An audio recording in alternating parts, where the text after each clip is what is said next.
For 3 years, outsiders visiting the Tigray highlands of northern Ethiopia laughed at what they saw. Trenches cut across bare hillsides like wounds. Stone walls breaking slopes into rough terraces. Millions of small holes pocked into brown earth. Nothing green anywhere. Just dust, gray rock, and scarred land. By year 5, satellite imagery showed a sharp line across the same coordinates. Green inside the project boundary, brown wasteland outside it. Springs that hadn't flowed in a generation started running again. What was actually happening underground during those 3 silent years is the whole story, and it works on any barren dryland property. The Tigray highlands had been losing topsoil for decades before restoration began in 2001. Overgrazing stripped the region's native tree cover. Without root networks anchoring the earth, every rain event triggered runoff that carried topsoil downhill. By the early 2000s, large sections showed active gully erosion, channels cutting deeper each wet period, taking fertile material that had taken centuries to build. The intervention wasn't imported technology. It was a structured application of techniques local communities had partially practiced for generations, scaled and systematized by a regional initiative working with Mekelle University researchers. Trenches were cut across hillsides on contour, not drainage channels, but infiltration traps. Stone walls reinforced terrace breaks. Millions of planting holes received seed and cuttings from native Ethiopian olive and juniper, trees with an unusual survival adaptation. When they're repeatedly grazed or cut to ground level, they don't die. Their systems retreat below the surface and wait. Given protection from grazing pressure, those dormant stumps push fresh shoots within one rainy period. The project fenced roughly 120,000 hectares across Tigray between 2001 and 2008. Inside the fence, grazing stopped.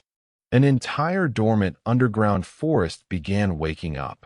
By the third growing cycle, the first trees survived the dry stretch without supplemental input. By the fifth, the feedback loop engaged. Trees created shade. Shade lowered surface temperature by measurable degrees. Lower heat reduced evaporative exposure. Retained supplies supported more establishment. Those trees fed fungal networks in the earth, networks producing a sticky compound binding soil particles into stable clumps with air pockets that held incoming precipitation like a sponge. The trenches caught the rain. The trees fed the fungi. The fungi built the sponge, and the sponge held the water for the trees. Ethiopia wasn't the only place proving this. In Jordan's Dead Sea Valley, the lowest inhabited point on Earth, a rebuilding project started transforming what its founders described as rock and poor dusty ground. The site received almost no rainfall. Summer heat regularly exceeded 40 degrees Celsius. The approach combined earthwork swales running across the site from the highest boundary to the lowest, small perimeter water tanks, and strict exclusion of grazing animals. What made the Jordan project distinctive was its ambition in an extreme environment. The earthworks were constructed on top of rock mounds, no deep topsoil to excavate. So the team used rock itself as the structural base for water harvesting berms. Water tanks brought in from outside the site during establishment allowed the first plantings to survive long enough for the earthwork system to begin capturing natural precipitation. If specific mechanisms like this are useful to you, hit subscribe. This channel covers one every week. The convergence point between Tigray, Jordan, and dozens of comparable projects was identified by soil microbiologist David Eldridge of UNSW Sydney in work published between 2000 and 2016. Every stripped dryland that recovered showed the same biological marker in its earth, biorust. Biorust is a living layer. Bacteria, cyanobacteria, fungi, and algae forming on the surface of undisturbed desert ground. It acts as a sponge, absorbing incoming rain and cutting evaporative loss. Some organisms within it create a gel-like matrix binding particles into stable clusters. Others fix atmospheric nitrogen directly into the soil. Biorust is what healthy desert ground grows on. Its absence is what makes barren dryland impossible to farm. Here's the complete mechanism, broken down simply. Bare spent land in hot climates loses incoming rain through three pathways at once. Runoff carries it off the property during heavy events.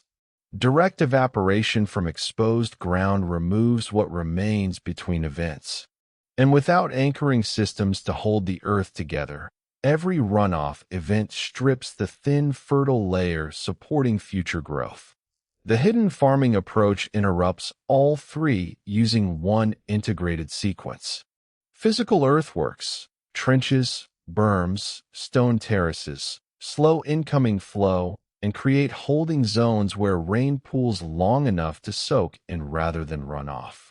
This alone changes effective available supply by a factor of 2 to 3 compared to untreated adjacent land, matching research from comparable dryland zones across the Sahel and the American Southwest.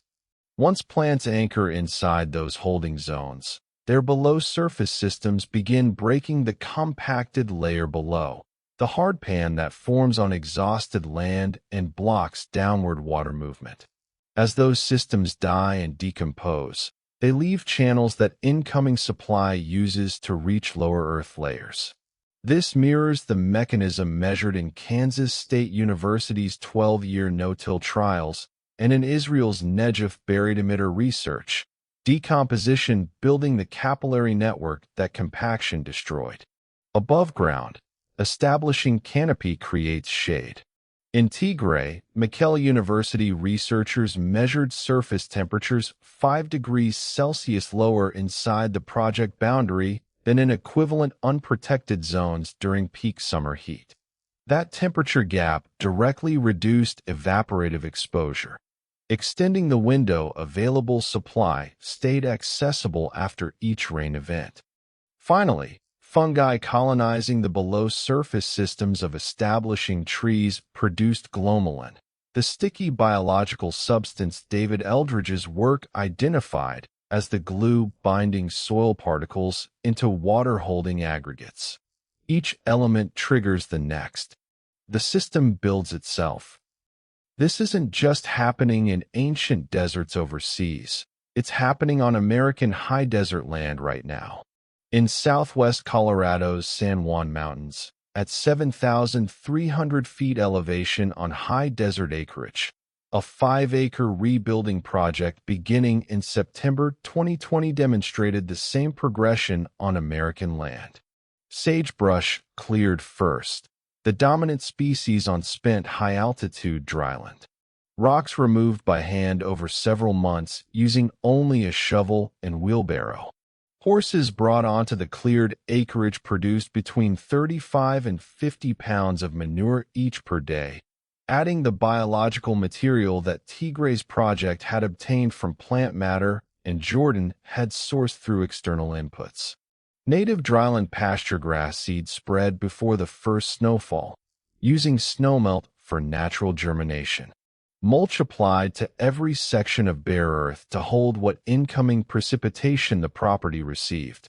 By the second growing cycle, the property was visibly different. In Mexico's Sonoran Desert, near the Tropic of Cancer, the same latitude as the Sahara, Arabian, and Indian deserts, one woman has been growing a forest from seed since 1998. Katia Copo Commons property in Baja California now supports over 250 tree species, including African baobab, adapted to Mexican desert conditions through 26 years of selection for heat tolerance and low rainfall growth. Her documented approach matches the Tigray progression exactly. Earthworks first, water retention second, canopy third, biological self-reinforcement fourth. The forest now creates its own microclimate measurably cooler and more humid than surrounding land. For any landowner looking at worn-out dryland property, bare, crusted, shedding everything that falls, the Tigray evidence is the most important data available. External assessors classified that region as functionally gone before the project began. Functionally gone turned out to mean temporarily dormant. That distinction matters enormously. The Tigray highlands needed no imported technology or expensive inputs, just trenches, fences, and time. The underground forest was already there, waiting for grazing pressure to stop. If your property looks dead after rain, it probably isn't. It's waiting for the right conditions. Subscribe for the next forgotten method.